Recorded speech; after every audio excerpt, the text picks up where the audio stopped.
But the situation the same. The people have been dying on the contact line. Nobody stopped him.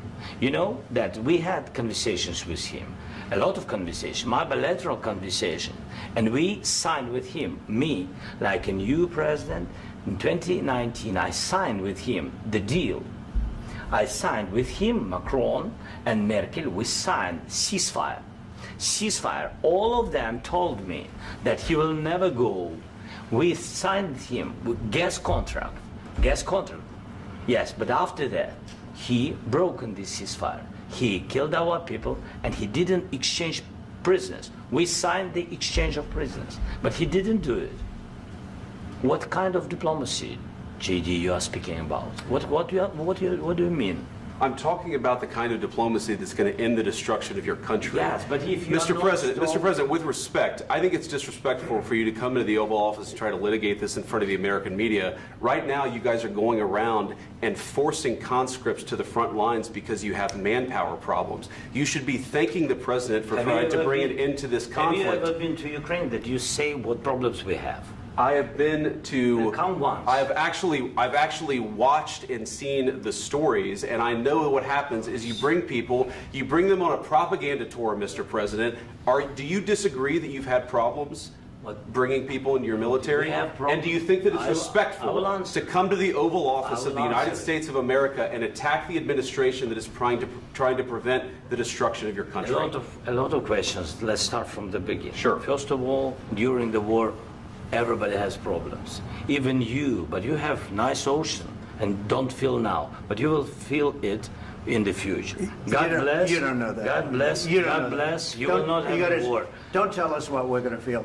We're trying to solve a problem. Don't tell us what we're going to feel. I'm not telling you. Because you're in no position to dictate that. That's exactly Remember what this. You're in no position to dictate what we're going to feel. We're going to feel very good. You will feel influenced. We're going to feel very good and very strong. You will feel influenced. You're right now not in a very good position. You've allowed yourself to be in a very bad position, and he happens to be right about it. From the very beginning of the war. You're not in a good position. You don't have the cards right now. With us, you start having cards. Right now, you don't. You're playing cards. You're playing cards. You're gambling with the lives of millions of people. You're gambling with World War III. You're gambling with World War III. And what you're doing is very disrespectful to the country, this country, that's backed you far more than a lot of people said they should have. Have you said thank you once? This entire meeting? No, in this entire meeting, have you said thank you? You went to Pennsylvania and campaigned for the opposition in October. Offer some words of appreciation for the United States of America and the president who's trying to save your country.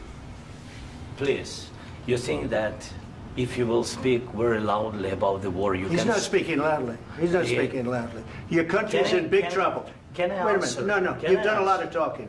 Your country is in big trouble. I know. You're not winning. You're not winning this. You have a damn good chance of coming out okay because of us. Mr. President, we are staying in our country, staying strong from the very beginning of the war. We've been alone, and we are thankful. I said thanks you haven't in been this alone. cabinet, you and haven't not been only alone. in this cabinet. We gave you, through this stupid president, $350 billion. You voted we gave for you your military president. equipment, You and you voted men for are your brave, president. but they had to use our military. What about if you didn't have our military equipment, if you didn't have our military equipment, this war would have been over in 2 weeks. In 3 days, I heard it from Putin. In 3 days, this is something maybe new. less. In 2 weeks, of course, yes. It's going to be a very hard thing to do business like this. Again, I tell you. just say thank you. I said a lot of times to American people. Accept that there are disagreements, and let's go litigate those disagreements rather than trying to fight it out in the American media when you're wrong.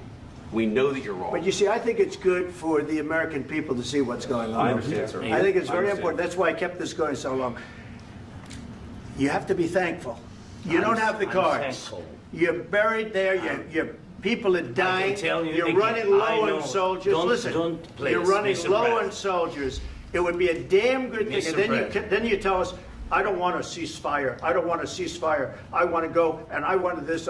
Look, If you could get a ceasefire right now, I tell you, you take it so the bullets stop flying and your men stop getting killed. Of course, we want to stop the war. But you're saying you don't want a ceasefire. But I said to you, I want a ceasefire. With guarantees. Because you'll get a ceasefire faster than an agreement. Ask our people about ceasefire, what they think. That wasn't with me. For you what, that wasn't with me.